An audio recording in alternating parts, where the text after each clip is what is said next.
বিসমিল্লাহির রহমানির রহিম। সম্মানিত ভিউয়ার্স, যে যেখান থেকে দেখছেন দূরে ও প্রবাসে, বিশ্বের যে কোনো প্রান্তে বাংলা ভাষাভাষী যারা আছেন, প্রত্যেককে আমার পক্ষ থেকে অসংখ্য ধন্যবাদ জানাচ্ছি বহুল প্রচলিত চ্যানেল মা টিভিকে। অত্যন্ত চমৎকারভাবে বিভিন্ন সত্য সন্ধানী রিপোর্ট প্রদান করেন। আমাকে তার বক্তব্য নেওয়ার জন্য আমি তাকে ধন্যবাদ জানাচ্ছি এই চ্যানেলের মা টিভি চ্যানেলের জনপ্রিয় ইউটিউবার শাহজাহানকে। প্রিয় দর্শকবৃন্দ, উনি কয়েকটা প্রশ্ন করেছেন বর্তমান প্রেক্ষাপটে বাংলাদেশ এবং ঐক্যের নীতিতে আমাদের কী করণীয়। চমৎকার প্রশ্ন করেছেন। আপনারা ইতিমধ্যে আমরা বিভিন্ন মিডিয়ার মাধ্যমে জানতে পারি, মাননীয় প্রধান উপদেষ্টার সমন্বয়ে বাংলাদেশের সকল রাজনৈতিক দল ওনার সাথে সাক্ষাৎ করেন ও আমাদের জাতির স্বার্থে, আমাদের সার্বভৌম স্বার্থে, আমাদের বৃহত্তর বাংলাদেশের সুরক্ষার স্বার্থে আজ অক্ষমত পৌঁছেছে। একমাত্র বিগত স্বৈরাচারের দোসর যারা, তারা ব্যতীত সমগ্র বাংলাদেশের রাজনৈতিক দল এবং নাগরিক সুশীল সমাজ আমরা সবাই ঐক্যমত পৌঁছেছি। বাংলাদেশের সার্বভৌম রক্ষার জন্য আমরা কোনো কমে ছাড় দেব না। আমরা দেখেছি বিগত দিনে ভারতীয় আগ্রাসন, যারা বর্তমান বিজেপির কলকাতা শুভেন্দু, উনি শিষ্টাচার বহির্ভূত বক্তব্য এবং উনি একটা সার্বভৌম একটা বাংলাদেশকে উনি যে সমস্ত কথাবার্তা বলেছেন, সেটা অত্যন্ত বেদনাদায়ক। শুভেন্দু অধিকারী এটা বলতে পারেন না।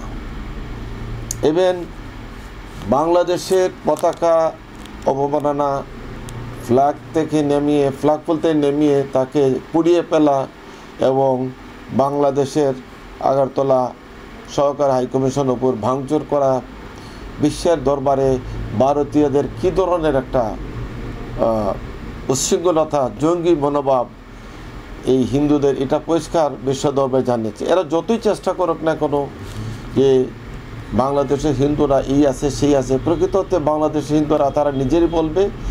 আন্তর্জাতিকভাবে সরকার আন্তর্জাতিকভাবে সবাইকে আহ্বান জানাচ্ছে, আপনারা আসেন। সব মানে সাংবাদিক, সুশীল সমাজ, মানবাধিকার কর্মী সবাই উনি আহ্বান জানাচ্ছে, আপনারা সাথে যান। এবং অত্যন্ত চমৎকারভাবে বাংলাদেশে বসবাসরত সকল কূটনীতিকদেরকে ডেকে নিয়ে যে উনি ওনার বক্তব্য দিয়েছেন, মাননীয় পররাষ্ট্র উপদেষ্টা। আমরা বাংলাদেশের নাগরিক অত্যন্ত খুশি।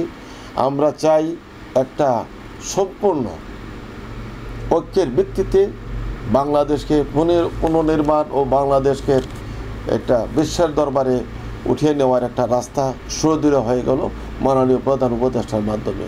আমরা দেখেছি, আমরা শুনেছি সকল রাজনৈতিক প্রধানদের বক্তব্য, রাজনৈতিক প্রতিনিধিদের বক্তব্য। আমরা খুবই আশ্বস্ত হয়েছি যে ওনাদের যে দল মত নির্বিশেষে ভিন্ন মত থাকতে পারে, ভিন্ন মতামত থাকতে পারে, রাষ্ট্রের খাতিরে, সার্বভৌমত্বের খাতিরে আমরা সবাই ঐক্যমত্যে পৌঁছেছি। এটি আমাদের সবচেয়ে বড় শক্তি। ও বাংলাদেশ সেনাবাহিনী জাগ্রত সৈনিকরা ইতিমধ্যে মাঠে আছে। আমরা যে কোনো উস্কানিতে পা দেব না। আমাদের মাতৃভূমি বহিঃশত্রুর হাত থেকে এবং যে কোনো পরিস্থিতিতে আমাদের আত্মরক্ষার জন্য আমাদের সেনাবাহিনী ইনশাল্লাহ, আপনারা ভয় পাবেন না, সদা প্রস্তুত। শুধু এদেশের জনগণ, এদেশের নাগরিক, সুশীল সমাজ, সাংবাদিক, সকল পেশার মানুষ যেন আমরা ঐক্যমত্যে থাকতে পারি এবং একটি সুন্দর সোনার বাংলা বিনির্মাণে আমরা ভূমিকা রাখতে পারি। চমৎকার বলেছেন বিএনপির ভারপ্রাপ্ত চেয়ারম্যান যে এখনও অনেকেই বিএনপি মনে করে যে বিএনপি ক্ষমতায় চলে গেছে। একটা কঠিন সময় আসতেছে বিএনপির জন্য। উনি যে বার্তাটা দিয়েছেন, যথার্থ দিয়েছেন। আমরা অনেকেই যারা কর্মী আছি বা যারা কিছু কর্মী বিভিন্ন জায়গা থেকে নতুন করে আগমন করছে, তারা বিষয়টাকে ভিন্নভাবে নিচ্ছে, নিজেদেরকে ক্ষমতা দেখানোর জন্য অনেক ক্ষেত্রে তারা বিভিন্ন আস্ফালন দেখাচ্ছে। সেটাতে বিরত রাখার জন্য মাননীয় ভারতীয় চেয়ারম্যান বলেছেন আমরা সবাইকে ধৈর্য ধরতে হবে এবং কখন কার কী পরিস্থিতি হয় সেটা অপেক্ষা করতে হবে। দেশ আগে, পরে অন্য কিছু। তো আমরা ইতিমধ্যে দেখছি যে ভারতের আগ্রাসনের যে সমস্ত ফাঁদ পেতেছিল আমাদের জন্য, তারা কামিয়াবি হইতে পারে নাই, তাদের সফল হতে পারে না। আমরা সফল হয়েছি। আমরা অত্যন্ত খুশি হয়েছি যে অ্যাডভোকেট সাইফুলের হত্যাকারী প্রধান আসামি চন্দন গ্রেপ্তার হয়েছে ব্রাহ্মণবাড়িয়ায় এবং তার থেকে বেরিয়ে আসবে এটা হত্যাকাণ্ডের সাথে কে বা কারা জড়িত।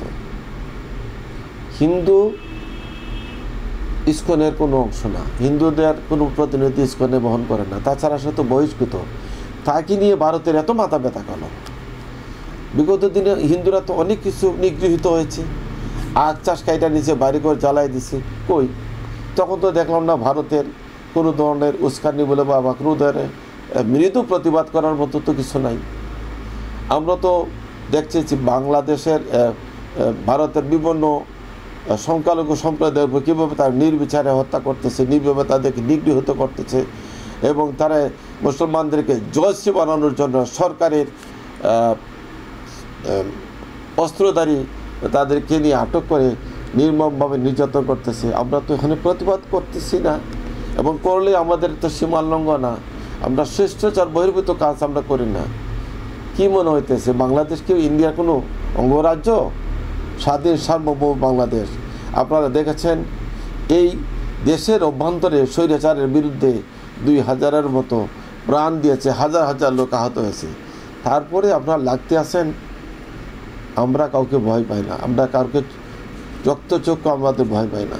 আমাদের দেশ বাংলাদেশ, আমরা স্বাধীন বাংলাদেশের মানুষ। আপনারা কি দেবেন? আপনারা আমাদের রোগীদের কী দেখবেন? আমাদের বাংলাদেশের যে ডাক্তাররা যদি, চিকিৎসকরা যদি ভালোভাবে মনোযোগ দেয়, বাংলাদেশের নাগরিকরা সুচিকিৎসা দেয় এবং তাদের যে উচ্চ মূল্যে যে চিকিৎসাটা এবং এক একজনের রেট এক এক ধরনের, সেগুলোর থেকে যদি নামিয়ে আসে, বাংলাদেশে ভালো ভালো চিকিৎসক আছে যারা আন্তর্জাতিক মানের চিকিৎসক, এরাই আমাদের সুচিকিৎসা করে, তাহলে আমাদের ভারত যাওয়ার প্রয়োজন নাই, সিঙ্গাপুর যাওয়ার প্রয়োজন নাই। যদি ডাক্তাররা যদি মনে করে যে আমরা বিশ্বের দরবার আমরা দেখাই দেবো, তাহলে আমাদের বাংলাদেশের চিকিৎসকরা পারবে, তাহলে ভারত যাওয়ার প্রয়োজন আছে কি? আমি তো মনে করি না। এবং কিছু কিছু জিনিস ঘাটতি হওয়ার কারণে ভারত থেকে যেভাবে আমদানি করা হতো, আমরা ভারতে না গিয়ে অন্য দেশে আমরা রাস্তা বুঝি, বাণিজ্যিকভাবে আমরা এক্সপোর্ট করব, হ্যাঁ, আমরা ইম্পোর্ট করব, এক্সপোর্টও করব, সব কিছু মিলে ভারতে তো সুবিধা বেশি, তাদেরটা ইম্পোর্ট করতে হয় বেশি, এক্সপোর্ট তারা অনেক কিছু আমরা করতে পারি না, রপ্তানি করার মতন নাই। তাইলে আমাদের আমদানি রপ্তানিতে ঘাটতি আছে, আমাদের অনেক টাকা তারা নিয়ে যাচ্ছে। এগুলা ভেবে আমরা অন্য দেশের সাথে আমরা চুক্তিবদ্ধ হয়ে আমাদের বাণিজ্যিক ঘাটতিটা পুরাতে পারি। সর্বশেষ আমি বলবো, বাংলাদেশের সকল নাগরিক আজ ঐক্য, সকল শ্রেণী পেশার মানুষ আজকে আজ ঐক্যবদ্ধভাবে আমরা দাঁড়িয়ে আছি। আগামীতে হয়তো একটা সভা আহ্বান করতে পারে, সর্বদলীয় সভা। আমরা প্রত্যাশা রাখি সেটা হওয়ার দরকার। বিশ্বকে দেখা দাও বাংলাদেশ কারো তাবেদার রাষ্ট্র নয়, বাংলাদেশ কারো হুমকিতে আমরা আতঙ্কিত নই। আমরা সবাই ঐক্যবদ্ধ, আমরা আমাদের ঐক্যবদ্ধভাবে থাকবো। হিন্দু, মুসলিম, বৌদ্ধ, খ্রিস্টান সবাই আমরা ভাই ভাই। কোনো ক্রমেই হিন্দুদেরকে নিগৃহীত করা হয় নাই বা করবেও না। করলে এখন আমরা সবাই সম্মিলিত, বা যেই করতে যাবে সংখ্যালঘু ভেবে যে সেই করতে যাবে, তার উপরে আমরা আইনশৃঙ্খলা রক্ষাকারী বাহিনী আছে, তাছাড়া আমরা যারা আশপাশে আছি আমরা তাদের বিহিত ব্যবস্থা করব। এভাবে টুকটাক কিছু ঘটনা যদি পূর্বে ঘটে থাকে আওয়ামী লীগ, এখন না, পূর্বের ফুটেজ এখন দেখাইয়া যদি লাভ হবে না, সেটা কোনো ক্রমে গ্রহণযোগ্য পাবে না। ইতিমধ্যে কূটনীতিকরা দেখছে। আমরা আহ্বান জানাচ্ছি আন্তর্জাতিক মহলে যারা সাংবাদিক, মানবাধিকার কর্মী, তারা আসুক, এসে দেখা যাও বাংলাদেশের অবস্থা। আমরা একে অন্যের প্রতি কীভাবে সৌহার্দ্যপূর্ণ ভাব বিনিময় করতেছি, আমরা সবাই ভাই ভাই। সবাইকে অসংখ্য ধন্যবাদ জানাচ্ছি, কৃতজ্ঞতা জানাচ্ছি। আমি দেলোয়ার খান, হিউম্যান রাইটস ট্রাস্ট বাংলাদেশ পরিবারের পক্ষ থেকে আগামী 10 তারিখে বিশ্ব মানবাধিকার দিবস আপনারা human rights watch trust of বাংলাদেশের প্রত্যেকে যে যেখানে আছে প্রত্যেকে আপনারা বিশ্ব মানবাধিকার দিবস পালন করেন এবং যে কোনো পরিস্থিতিতেই আপনারা এই সোচ্চার হন এবং বাংলাদেশের সকল নাগরিকদের প্রতি আহ্বান জানাচ্ছি আপনারা যে যেখানে থাকেন সকল শ্রেণী পেশার মানুষ জাতীয়ভাবে নিজ নিজ এলাকা থেকে আপনারা ঐক্য গড়ে তুলুন এবং কোনো ক্রমে যেন সংখ্যালঘু বলতে নাই হিন্দু বা অন্য ধর্মাবলম্বী কেউ যেন কোনো ক্রমে কষ্ট না পায় তাদের খেয়াল রাখতে হবে। ভারতকে আমরা ভয় পাই না, কারণ ভারতে ইতিমধ্যেই তাদের এই যে আমাদের পর্যটকরা না যায় কোন পরিস্থিতি তারা আছে তারা বুঝতে পারতেছে এবং যে সমস্ত ক্লিনিক বা হসপিটালগুলো বাংলাদেশের পেশেন্টরা যাচ্ছে না তারা বুঝতে পারছে কোনো পরিস্থিতি। আর এক দুইটা পেশেন্ট যারা এখানে একবারে কেউ যায় না হেরাই একটা রুশে কাজ করে ফেলাইছে এবং তারা বুঝতে পারছে ভুল করছে তারা। ইভেন আমরাও চাই যে বাংলাদেশে যেন এদেরকে কোনো ভিসা দেওয়া না হোক এবং ভিসা বহির্ভূত বা যে কোনো পারপাস বহির্ভূত বাংলাদেশের ভারতের কোনো নাগরিক তাতে দ্রুত তল্লাশি করে গ্রেপ্তারে আওতা না হোক, তাদের শাস্তি প্রদান করা হোক এবং চিন্ময়কে দৃষ্টান্তমূলক শাস্তি প্রদান করা হোক, ইসকনকে বাতিল করা হোক। ইসকনের মতন এই ভারতের এজেন্ডা বাস্তবায়নের জন্য ইসকনকে বাংলাদেশ আর ঠাঁই দেওয়া হবে না, তাদেরকে ডিসব্যান্ড করা হোক। সবাইকে অসংখ্য ধন্যবাদ, কৃতজ্ঞতা জানিয়ে আমার বক্তব্য শেষ করছি। সবাই ভালো থাকবেন, সুস্থ থাকবেন, সুন্দর জীবন করেন আর সোনার বাংলা বিনির্মাণে সবাই এগিয়ে আসুন। আসসালামু আলাইকুম রহমতুল্লাহি ওয়া বারাকাতুহু।